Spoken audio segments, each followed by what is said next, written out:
Today we're going to take a look at my favorite two-point play in the game out of the gun Trey Y flex formation, and the play is called flank or dig.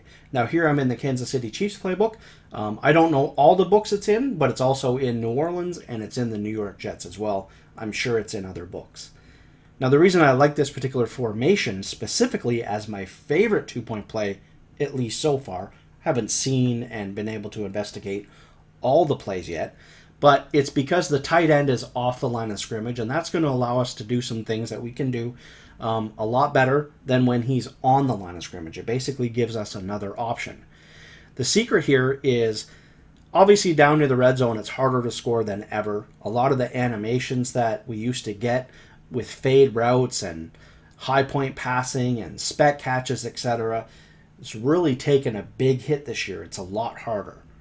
So for me, the way that I'm going to get the best value down there in the red zone for high point passing is by stock deep in routes, like you see in flank or dig on the far left.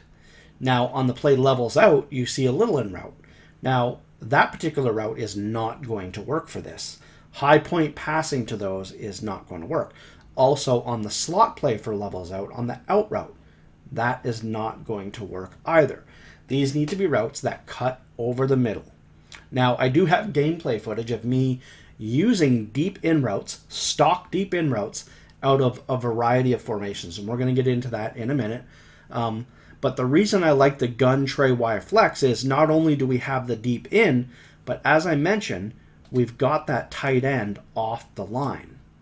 So, as you saw, it was a post route in the play art, but now off the line, it now becomes an in route, and because he's off the line, it's going to give us the ability to really hit that as a second option. It's actually going to be a read on this particular play before square is.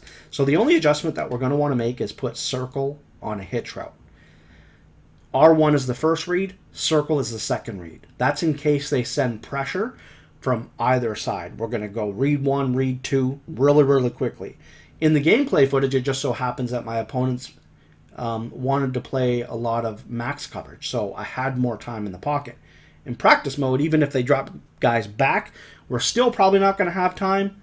There's probably going to be a bunch of fails, but that's what you get from practice mode, and that's why I show the real game footage. So let's take a look. Now, there, we're not able to hit the quick read to R1. We have to wait and then go to the third read. So R1 is the first one, and even though circle is my second read, which is this guy right here, because R1 is my first read over here, it actually gives me the ability to kind of peek at this one. So this is actually my third read, but by looking at R1 and seeing all the zones that traveled over there, I just knew right away that the high point pass to the tight end was going to be the second read. And circle was double covered anyway. So it all worked out, and we're going to high point pass that. Now the way we high point pass this year is by pressing the top left button on either controller, so LB or L1, and we're just going to press the button. And the fact that he lines up off the line and runs that in route is what makes this play so powerful. So let's do it again. Let's see what happens. Okay. So again, he jumps up, high point pass. These in routes, the deep in routes, the default deep in routes that you generally would smart route for 10 yards, they're the best animations inside the 2-yard line, 3-yard line, 5-yard line, whatever the case may be. The only thing that you want is you're not going to do it necessarily from like outside the 10. You want to make sure that they're running into the back of the end zone. Okay? So you want these routes to be able to not be so far away, because as you see here, if I was to back up, now it's a post route and a deep in route, and it's not in the back of the end zone. Now square you can get away with at this particular depth.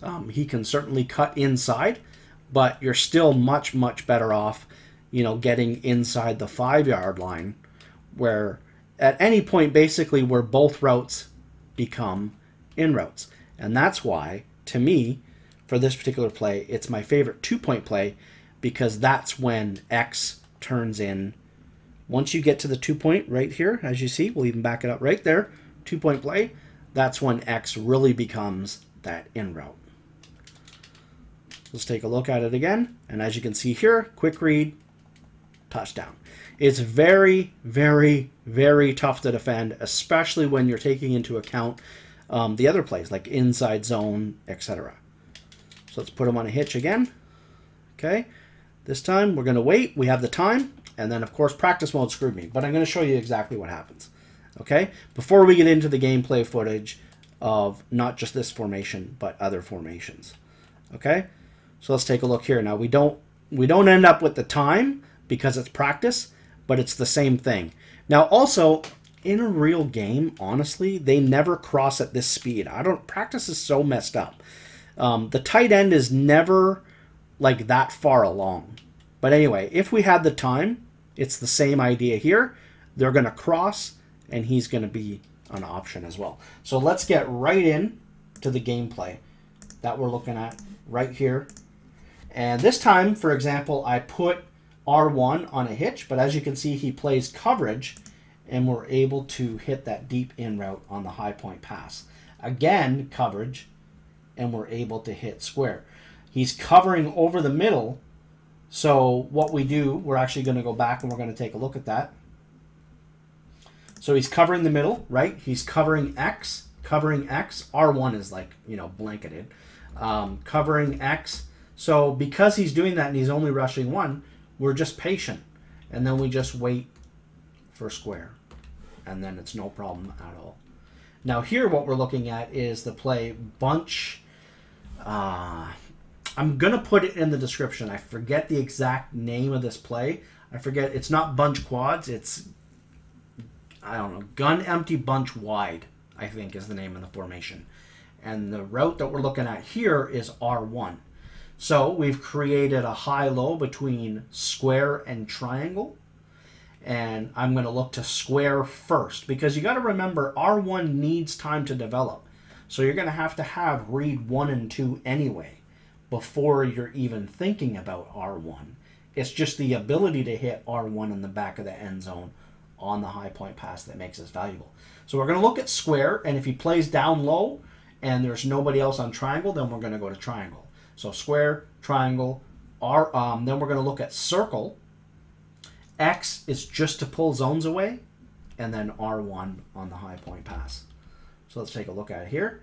So square's not open, and because of that, triangle's not going to be open, and he's user covering that route. Then we're going to look at circle, and there's a DT sitting over there. So we just stay patient, and then we hit that high point pass to R1 in the back of the end zone. Again, same play. This time I smart routed triangle, though. I smart routed triangle, which is something that you can do for certain on a 2-point play. It really can benefit you because if they play hard flats, that's something you're going to want to do. And square's open. I actually could have hit square, but we wait.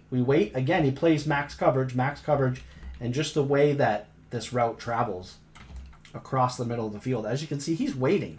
Like he's on this route. He's like waiting, and then I just outweight him, and it's a touchdown or a 2-point play. Now here, the play level sail, we've got circle and square on default little in routes, but then we've got triangle on the deep one. So we wait till he gets to the back of the end zone, and we throw the high point pass. So it's as simple as that. Now here we're looking at jumbo, which is something that I really like. Obviously, you guys know that, and we're going to be taking a look at some of these plays in this formation.